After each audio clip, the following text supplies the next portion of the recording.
talking about humanity at crossroads with wicked problems of global pandemics, climate change, and food security. Then I'll talk about the global challenges of deforestation, soil fertility loss, greenhouse gas emissions, and temperature. And then I'll introduce you to the grand challenge of providing access to nutritious and safe food to all. And then I'll allude to some of the opportunities as we have many yield gaps, stresses, current input use, and how to manage food loss and food waste. And then I'll come and talk a little bit about sustainable development goals, specifically the zero hunger and the concepts of the entire agri-food system and One Health.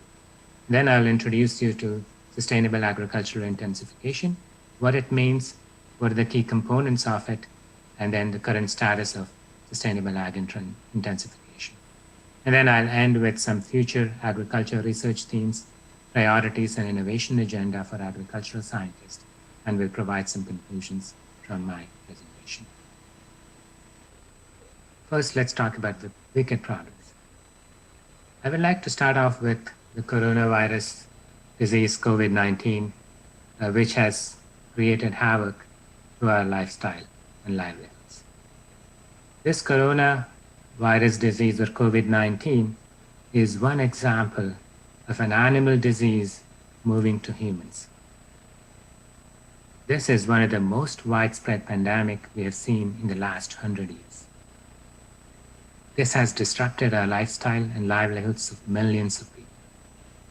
Globally, at this point in time, we have 26 million infections and almost 865,000 deaths. In the United States alone, the infections are close to 6 million, with a death toll of 189,000. And in India, the infections are rapidly increasing, currently at about 3.8 million, with the deaths of 67,000 people. These are phenomenal numbers.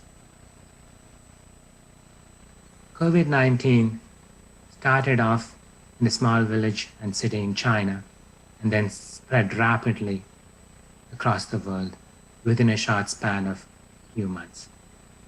The rapid spread indicates our interdependence and connectiveness of the world.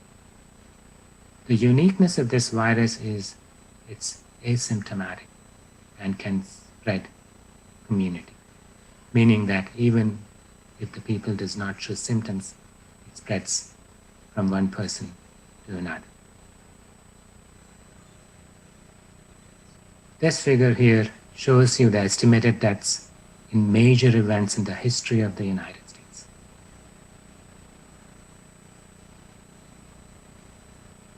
The deaths caused by COVID-19 are among the largest in the history, with an exception of Civil War and World War II. Civil War has about 620,000 deaths, and the World War II about 405,000. The only other flu pandemic which has caused more deaths than COVID-19 was the 1918 flu, which caused 675,000 deaths. Right now we are at about 189,000. And if it is expected by end of this year, the death in the United States may reach about 300,000. That's a phenomenal number. If you combine all the major wars and the terror attacks, it does not come anywhere close. So these COVID-19 pandemic will have huge economic impact on US economy in terms of the GDP. This table here shows the data in August 2020, which was based on the infections in July. And this is a GDP effect of the previous shocks from 1919 to 2020. COVID-19, if there is single event or single hit, the real GDP growth will decrease by 7.3%. And if we get another hit, which is most likely the case, the GDP will decrease by 8.5%. These numbers are almost similar to the Great Depression, which caused about 8.6% decrease in the economy. It is projected that in the second year, if we have a vaccine and if the disease is controlled, the economy will reverse back. And we may have a positive growth to our economy of about 4.1%. But if, only if we can control this and if we have a vaccine in hand. Now let's talk about some plant diseases. All of you are aware of the effect of major pests or major plant pests, which is the locusts, which have created havoc in Africa and Asia. The locust outbreak of 2020 was one of the worst in the past 70 years in some parts of Africa, especially in Kenya. And this outbreak have already put 5 million people at the risk of starvation on such a short period of time, just in 2020. The locust outbreak started off in East African deserts and then spread across several countries in East Africa, then to Yemen, and then to Iran, Afghanistan, Pakistan, and India. And it is said that the locust outbreak in India is the largest or the biggest in the last 26 years in India. And most of these areas are severely affected. One of the major reasons for its occurrence are the climatic conditions, which was very favorable for production and reproduction of locusts. Several countries in East Africa were already being affected by other issues related to weather extremes, conflict, and displacement of people. On top of it, the infestation of locusts have led to 25 million people to be food insecure in this region, which is a phenomenal number. Another pest which caused serious damages in the last few years is fall armyworm, which caused damage to many of the cereal crops, primarily maize. It is estimated that fall armyworm in the 25 African countries damaged 18 million tons of maize on an annual basis from 2016 to 2019. And it has devastated several economies in the region. Here is just a picture which shows you the crop of maize before the incidence of fall armyworm and after the incidence of fall armyworm. As you can see, the entire foliage has been eaten and damaged. So there is no yield coming out of this plants. If you look at how it has developed, it originated somewhere in Eastern Africa or Western Africa in 2016, and then spread to other countries, and then came to India, pretty much entire continent of Africa by 2017. And by 2018, it reached India, and then 2019, China and several other Southeast Asian countries, and 2020, it also reached Australia. It has been in existence in Americas, South America and North America before 2016, but in these continents, it is controlled by the use of GMO or BT maize. But such is not the case in countries in Africa and Asia where there are restrictions for the use of GMO. Finally, an animal disease which has also caused havoc in the last 2 or 3 years is an African swine flu, which infected about half of the world's pigs. And this was stated as one of the largest animal disease in the history. And it spread from East Africa to Eastern Europe to Asia within a span of 2 to 3 years. Over 1 million pigs were culled in China in 2019, and about 2.5 million held in Vietnam in 2018. And the main reason for the spread this rapidly were improper handling and management of livestock was one of the primary causes. So those are the human, plant, and animal disease pandemics which we have seen just in the last 2 to 3 years. Now let's talk a little bit about climate change and abiotic stresses. And again, I'm going to show you the data and the pictures from the last 2 or 3 years. I'm not talking about what has happened in the long history. We're talking about recent history. These two figures here shows you the climate change. Climate change is already here. We say that it's going to come in the future. It's already here. In the future, it will get worse. This is a map of Europe, which shows the temperature anomaly just this last month, August 2020. And this data is anomaly with the base of 1979 to 2010 and how warm the temperature was compared to that baseline. As you can see, most of Europe is seeing tremendous increases in temperature. This was the data of 7th August. And then on the right-hand side is the ground wetness. Because of those high temperatures, most of the rivers and water bodies in Europe have dried up.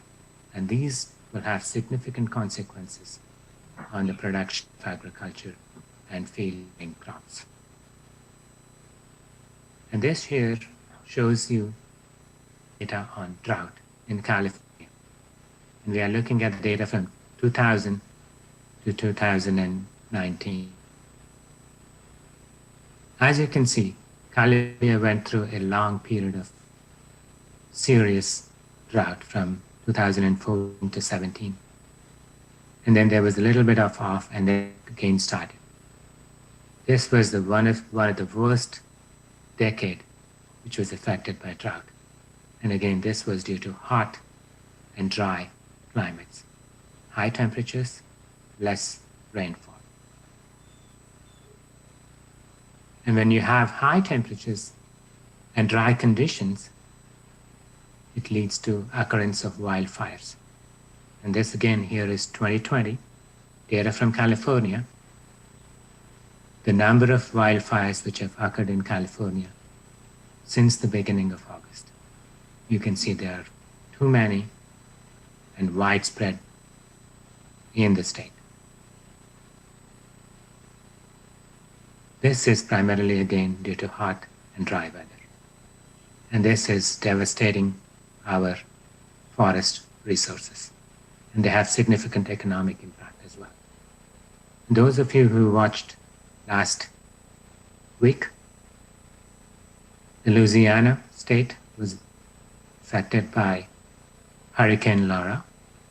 This was one of the strongest and the largest hurricane in the last 150 years which occurred in Louisiana. Not only that, but also to date, in 2020, the number of storms or hurricanes have been the highest. We've already seen the 15th storm or hurricane this season. In US, the hurricanes are named after an alphabet. We're already at alphabet. And the season is not yet over. We have a few more months to go. And we don't know how many more we'll get. And this is in Bangladesh. Again, the worst flood in Bangladesh in the recent years. The satellite image on the left shows you the areas of Bangladesh which were inundated with floods between June and July of 2020.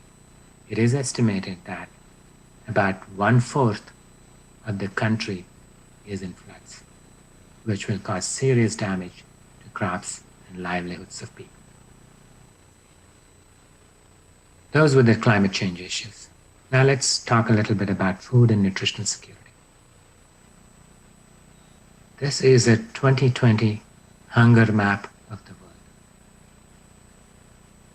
The darker the colors on the image, the more number of people are undernourished. So this clearly shows that majority of the countries in Africa and some parts of Asia and Southeast Asia, there are already about 10 to 20% of the population is undernourished.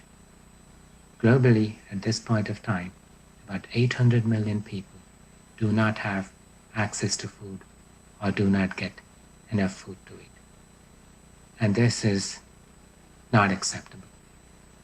As Dr. Norman Borlaug said, food is a moral right to all those who are born on this planet. This is really unacceptable. If this trend continues, it is expected by 2030 we'll have about 840 million people without food.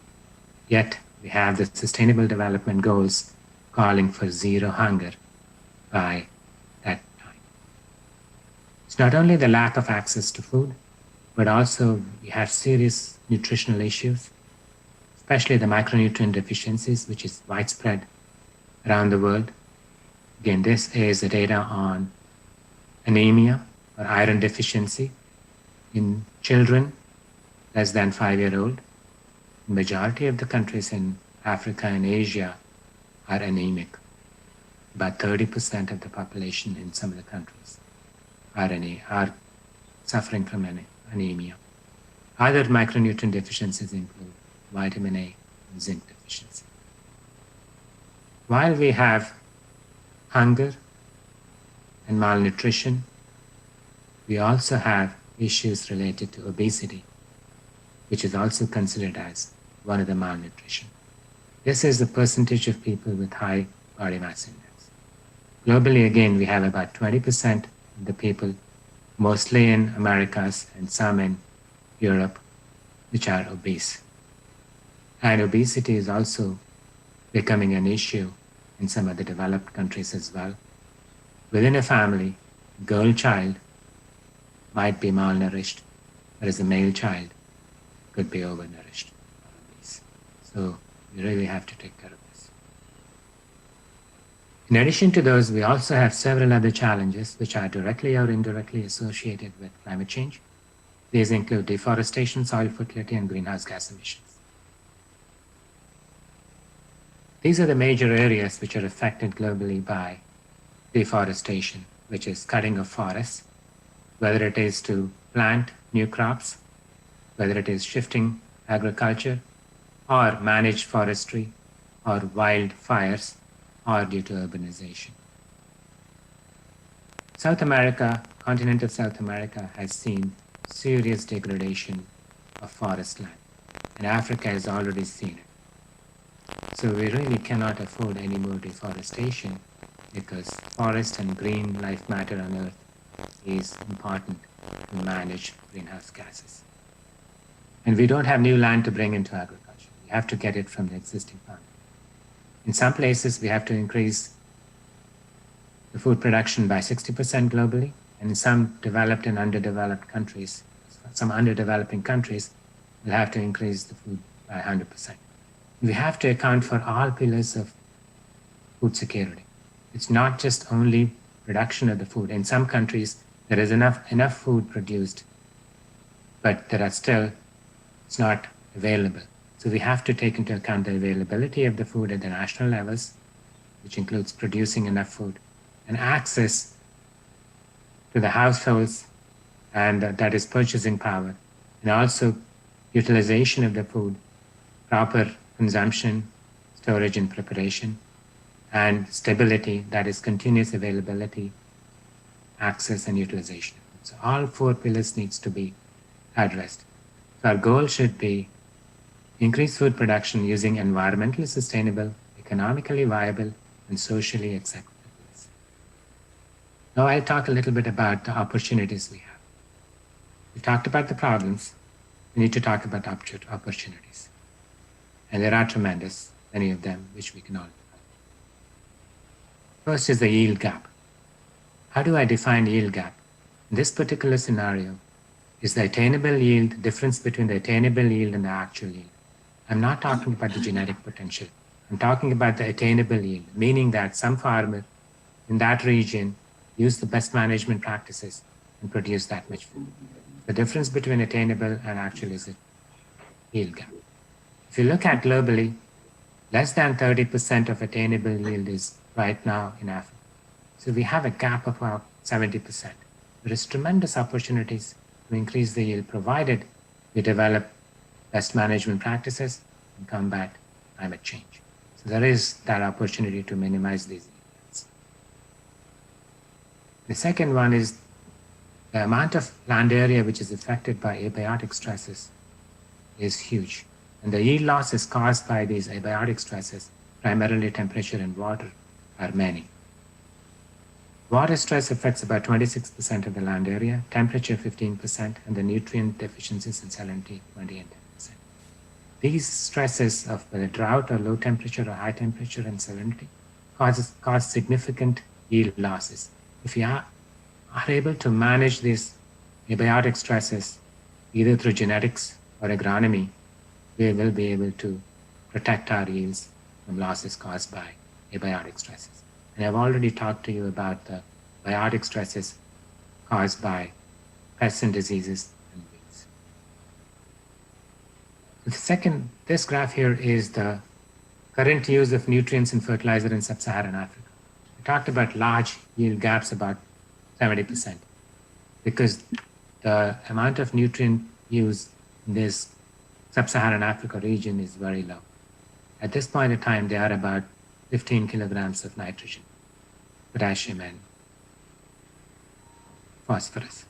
That's very low compared to other countries where there has been optimal nutrient use and we are able to improve the use. So sub-Saharan Africa, we have to find ways to supplement nutrients to degrading soils. And that doesn't only have to be with organic sources,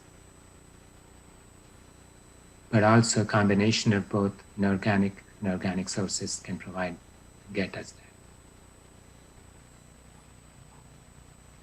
These numbers are huge. 30, 45, 20, 45, 20, 30, 20. This is the amount of food lost or wasted around the world. 1.3 billion tons of food is wasted, worth of $1 trillion. So about 30% of what we produce is lost. And both developed and developing countries contribute to it equally. Developing countries prior to harvest or at the time of harvest or at the time of storage. Developed countries at the time of processing, transportation, packaging, and more importantly, on our dinner tables. We waste that food. So everyone can contribute to this if we are not wasting our food. As I said before, we have to increase the food production by 60%. There is your 30% right there. If you're able to minimize food loss and food waste, we've achieved half of our goal. So let's think about it.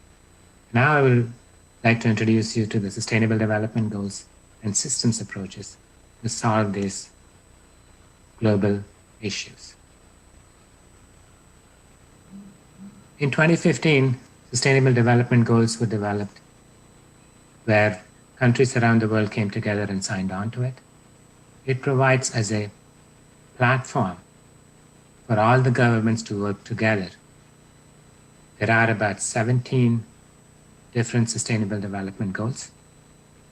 Majority of them are directly or indirectly related to agricultural systems.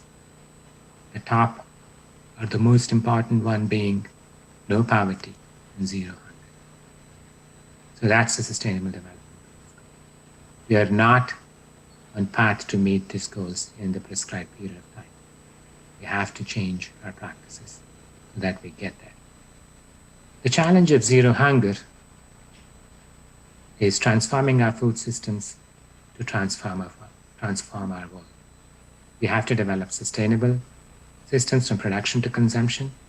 We have to focus on smallholder farmers. We have to eliminate losses. We have to provide nutrient and healthy diets. And we have to remove malnutrition. If we do all of these 5 things, that's where we can achieve zero hunger. So that's why the concept of end-to-end focus of the entire agri-food systems, because we just not only have to focus on production, because as I said, we have a lot of losses at production and post-harvest. So we have to look agriculture as an agri-food system, the entire system from production, transportation, storage, packaging, purchasing, preparation and consumption, and waste recycling. So we have to look at the entire system.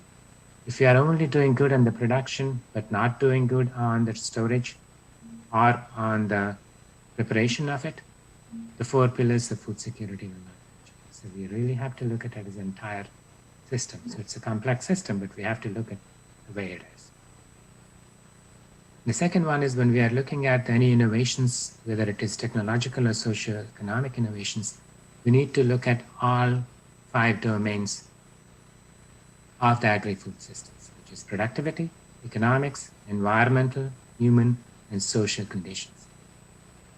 If you only are focusing on production and not so much on an economic and environment, it's not going to be valuable to farmer or our society. If you're only focused on economics and having tremendous damage to the environment, it's not good. If you are focused on production, but not focused on nutrition and not focused on the social aspects of it, it's not going to go. So we really have to look at all 5 domains and make sure that we are addressing and capturing the synergies among those, and then managing the trade-offs so that we don't have negative consequences of our operations. And then the third concept I would like to bring in is the concept of we have seen COVID-19 as one example of an animal disease jumping to humans and causing havoc. There have been others before, SARS, MERS, Ebola. And then we have seen how the plants have been affected and how the animals were affected. So we really have to enhance, broaden the One Health concept, which includes all of these 5 components. Healthy soil, healthy plants, healthy animals, healthy humans, all of these can lead to healthy ecosystems.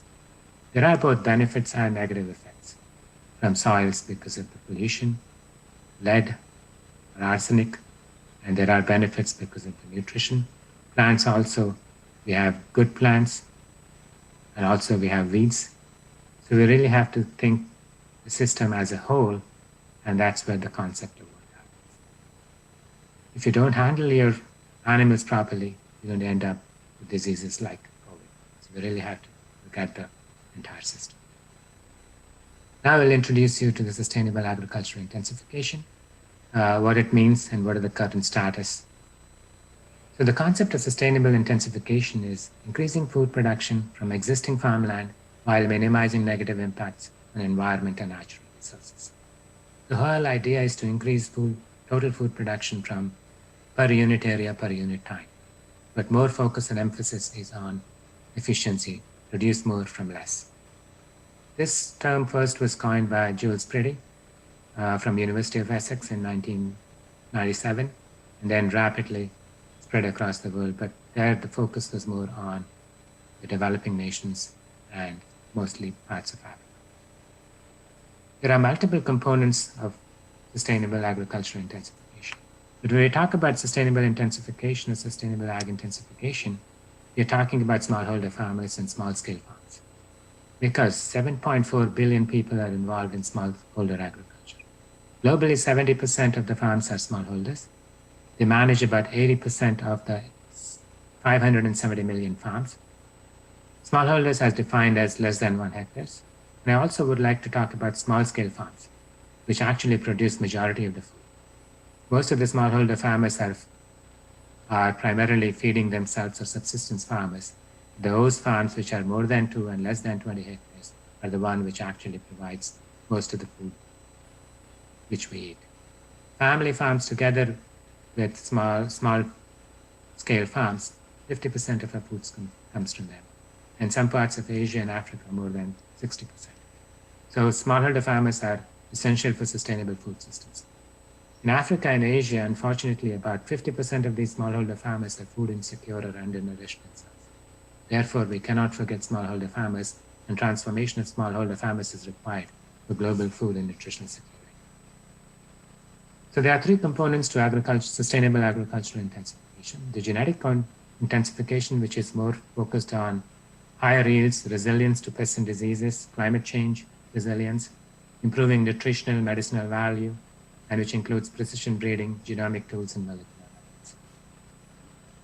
And the second component is agroecological intensification, which is more focused on farming systems and cropping systems, improved soil water management, integrated nutrient management, diversified systems, and enhancing nutrient use efficiency and integrated pest management. And the socioeconomic intensification is developing markets, access to social capital, understanding the barriers of adoption, creating enabling environment, and institutional. All three of these should happen simultaneously, hand in hand. You can have the best genetics, don't put it in the best agronomy, they're not going to get the genetic potential. You can use the genetics and the management to produce higher yields, but if you don't have markets or price, it will not be beneficial to the farmers. There are some novel technologies which can benefit all these components: geospatial tools, artificial intelligence, nanotechnology, mechanization, precision agriculture, microbiome, and then seeing agriculture as income generating, entrepreneurship, and private sector engagement. And youth, gender, communication, and data science is hard to all of them. As I said, there is tremendous amount of youth, and we need to bring youth to agriculture. And we have to take this sustainable intensification, takes a holistic approach to food and nutrition security for better livelihoods. We recently conducted an global assessment of what's the current status of sustainable agriculture intensification, led by Jules Pretty. And then they quantified seven different types of SI: pest management, integrated pest management, conservation agriculture, biodiversity, pasture and forage design, trees, irrigation, water intensive small patches. Globally, it is estimated that 163 million farms, 29% worldwide, is practicing one form of sustainable intensification or other on about 453 million hectares of land, which is 9% of the worldwide. So we are at a tipping point where it could be transformative. And then several governments and organizations are buying into the concept of sustainable agricultural intensification. And last year, or this year actually, 2020, there was a Commission on Sustainable Ag Intensification initiative. The main idea was to identify and recommend priority areas to strengthen agricultural systems to meet the Sustainable Development Goals. We are lagging behind on that path. We really need to prioritize and give some recommendations to the governments that we meet those SDGs.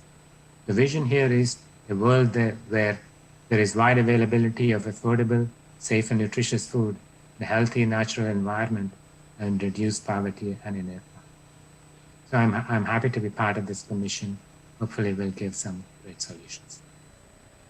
And now the last item is about the future of agricultural research. There was two documents which were developed last year and this year, 2019, the National Academy of Sciences, which provided the pathway for breakthroughs. And these are the top 5 transdisciplinary research and systems approaches, as I've mentioned to you over the last few slides.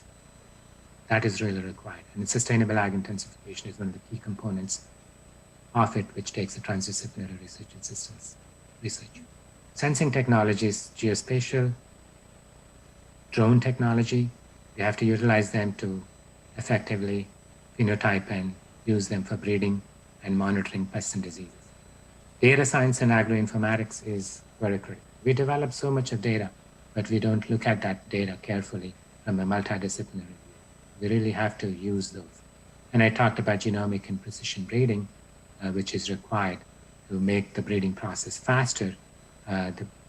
Traditional breeding used to take about 12 to 15 years to develop a variety. But with the new technologies, we might be able to shorten that period so we can develop new varieties in a short period of time. One of the areas which we have not touched is the microbiome. All the way from starting from soil microbiome to plant microbiome to animal microbiome to human gut microbiome, because all of these will have an importance because we're talking about human nutrition, all the way from production to consumption via plants and animals to humans. So we really need to take advantage of that. And in 2020, the US Department of Agriculture came up with this blueprint for the next 5 years, and sustainable ag intensification was number 1. The second component was climate action, because unless we take action against the climate, we will not be able to make a difference. And I think it can be done if we come together. If you look at the Montreal Protocol, where governments came together, we were able to curtail the chlorofluorocarbons. And during the COVID-19, there was indications that because of the social distancing and minimum travel, some areas, the air pollution was low. And even with a short period of time of 1 or 2 months, we are seeing positive signs of human behavior can do to the planet. So that's important. And then transitioning from food to nutrition is key. And value addition is important, because when farmers are producing grains, but some other people are processing and selling, the farmer is actually not making the money. So we have to add value. And then finally, agricultural science and policy leadership. Those are the top areas. So I'm going to end with, I didn't have a chance to talk to you about my innovation lab, which we are working, Sustainable Intensification Innovation Lab. This is the initiative by U.S. Agency for International Development. This is one of the 24 innovation labs which are here at Kansas State. And we currently work in 7 different countries across Africa: Senegal, Burkina Faso, Ethiopia, Tanzania, Malawi, Bangladesh, and Cambodia. So we take a systems approach, and pretty much most of the components which I talked, we are working on those. And then we bring in about 120 scientists, 107 students, and 68 different global and national organizations, including 18 US universities and 7 CGIAR centers. So that's what we're talking about, network and collaboration. So finally, to conclude, we have several wicked problems and global challenges: health, human health, food, nutrition, and climate. And Sustainable Development Goals provides a pathway to solve these problems.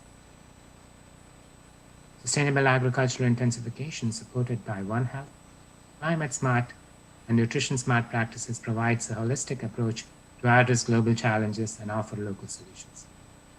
And again, focus on smallholder farmers and small-scale farms, engagement with youth and women, end-to-end value chain partners and private sector is essential for leaving no one behind agenda of the United Nations.